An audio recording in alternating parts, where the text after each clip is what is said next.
Good morning, hello, and welcome to Wisdom Wednesday, August 1st, 2018. I hope your August is going fantastic so far. So, a little bit of a story here to start the day. I say it all the time. A lot of people will connect with me on Facebook, and I will always start a little private message conversation to find out a little about them and see what's going on and why do they connect. Good morning, George. And one of these happened yesterday. A lot of these are real bogus. I'm sure it happens with everybody. But one of these yesterday happened to be someone who, well, she thinks she's a small business owner. She really has, at best, a really crappy part-time job. The conversation at one point really alarmed me. And I said, I got to share that tomorrow on Wisdom Wednesday. Jeremy Danley, good morning. So, now, first of all, this is a business. Businesses only fail for one of two reasons. Number one, they start out with not enough cash. Or number two, they don't generate enough cash to survive. And that's it. I mean, cash is the lifeblood of a business. Every business owner knows that. And hopefully if you watch my videos, you understand you're a business owner. So you understand that more than anybody. And that's one of the big reasons that only 13% of Americans are business owners and the rest are too afraid or too selfish or don't have enough energy, they're too lazy, whatever it is to do it, but they're risk averse. They're like, hey, I don't want to risk not being able to generate enough cash to keep the business going. So they never even start one. They miss out on the entire American dream and they go work for one of us for their entire working life. But anyway, so this person, first thing she said, I'm sorry to laugh, but it's only comical not because she said it, just because I hear it all the time and it means nothing. She goes, I just started my business and I want to take it to the next level. Love that one. The next level. I held an event about 6-7 years ago and I called it the Next Level Seminar. And it was kind of an inside joke. I told my private clients at the time, I said, watch this. I'm going to name an actual seminar. I'm actually going to name it the Next Level Seminar.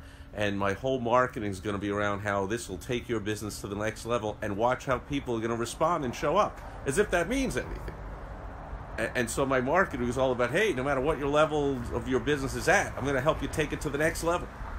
If it's struggling, I'll get it to be struggling less. If it's going on all cylinders, we'll scale that up. As if one seminar could help everyone get to the next level, or even what the heck does the next level mean? It really doesn't mean anything. And so there you go. She said, I want to get to the next level. And I was like, great. What does the next level mean for you? Well, first they asked some basic questions. How's the business going? And she was like, well, I only have six clients. And this is a service, a low-cost service. So maybe that's a few $100 a week, not even likely. And so, again, like I said, it's a really crappy part-time job. And I guess she spends the rest of the time sending out Facebook messages. Or she said something about, I'm connected with people. Oh, she goes to networking meetings or something like that. But it's not working. I'm plugging in every chance I get, but it's not working. I'm like, well, what do you do to plug it? Well, I go to networking meetings. Networking meetings, almost by definition, if you go to the same group, they meet every week, but it's the same people. So... And everyone usually goes to those networking meetings because they don't have systems in place to generate leads for their business. So none of them knows how to build a business. That's why they're at networking meetings. They think, that'll do it. And plus it's free. See, I have no money. In other words, clue, business is about to fail. So since I have no money, I'm generating no money, I'll go to a networking meeting. So you're surrounded by all those people that are in that losing situation. Not a great place to be. And Suzanne is here. Great seeing you. So I'm like, so what do you mean by next level? And then she, talked to the game. Well, I want to double that in the next 60 days. I have 12 clients. Okay, good. I still don't see how that's really the next level. That's still kind of, but again, the next level, the definition is in the beholder. It's up to the beholder, right? So she believes that's the next level. And I'm like, okay, so really crappy part-time job to crappy part-time job. Like, still not a full-time thing and nowhere near being a business.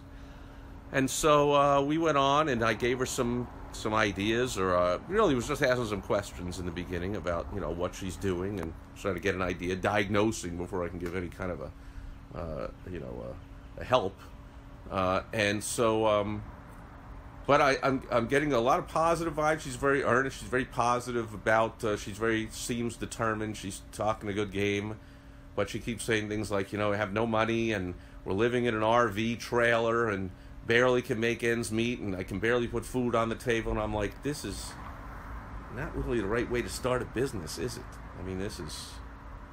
You hear stories. Maybe it's because you hear these romantic stories like Steve Jobs started Apple in a garage. Well, he didn't start it in his own garage when he was unemployed. He started it in his parents' garage in a wealthy, certainly at least an upper middle class area of California. They're well-to-do parents, so he could go into the garage, and I'm sure they fed him every night, and they clothed him, and they housed him, and therefore he can start with, quote, little money. But if you're trying to, pay your bills and put food on the table and pay the rent, and you barely have enough money to do that, is that the right time to start a business? Again, I love small business, so I love the idea of doing it, but that's just completely, in my opinion, the wrong way to do it. I've started a bunch of startups, and that's the toughest way to do it, unless you've got something that people instantly want so badly that they'll pay you such big money for it, but this isn't it. Anyway. But at one point it alarmed me, and I said I just have to bring that up on Wisdom Wednesday tomorrow. Good morning, Karina. She said, I know you've helped thousands of business owners to make lots of money, and I have, from struggling, near hopeless startups like hers to mega successes, helping them scale. She's like, but I'd be scared, something like, it's scary, I'd be scared of what you'd tell me to do. And I was like, oh, wow, what a mistake. What a shame. I'm like, all I could think of is what scares you more? And that's the point of today's video. See, so apparently it doesn't scare her to barely be able to put food on the table and live in a trailer and have no money and have no clients and no business and be doing everything wrong. But it scares her for someone to help her. That's, I don't know, if that doesn't change, that's a surefire path to failure. So you got to ask yourself, which scares you more, failure or success? When you're fine with failure and you're comfortable and things are okay, in this case, she'd be okay staying broke, with her crappy little, it's not really an income, or little hobby, kind of crappy part-time job, money coming in, not even enough money to live on for another 60 days or another even week, another day. And she's comfortable with that, but she's scared of going in a different direction, doing something new. Second of all, she was like, oh, what you tell me to do? I'm like, I work with entrepreneurs.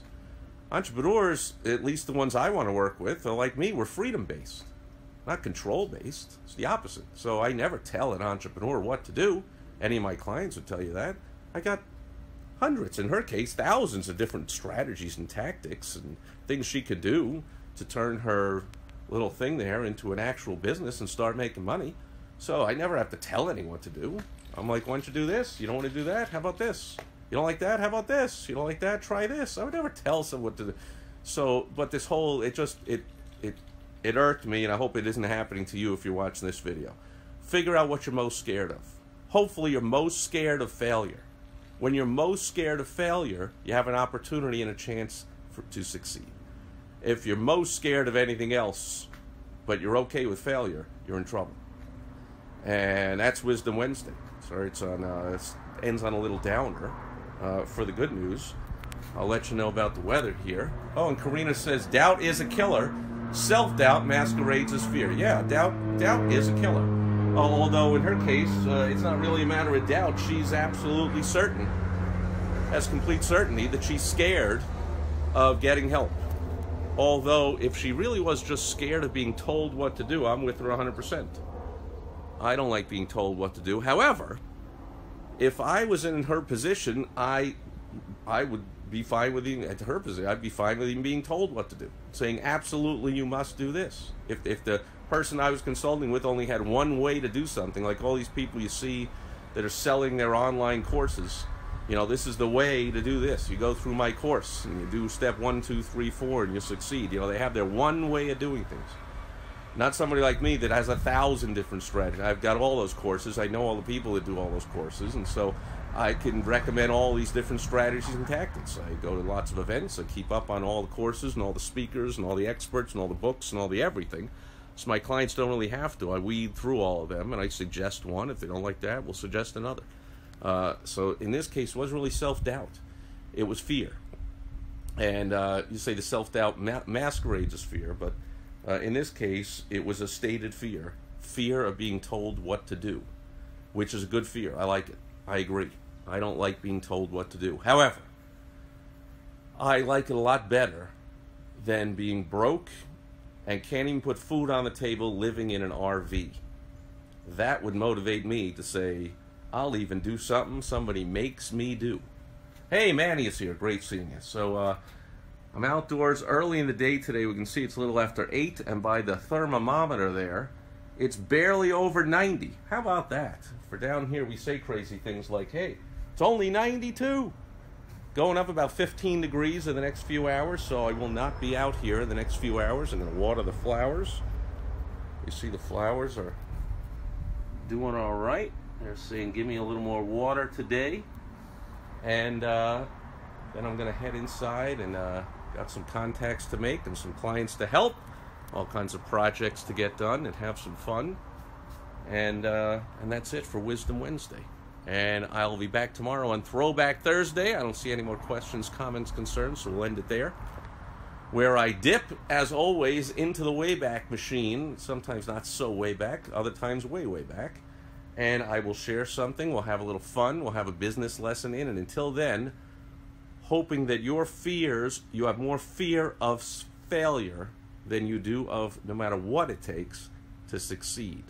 And with that attitude, you will succeed, which is fantastic. I hope you let me know all about it. Thanks for being here today. Catch you tomorrow. Bye-bye.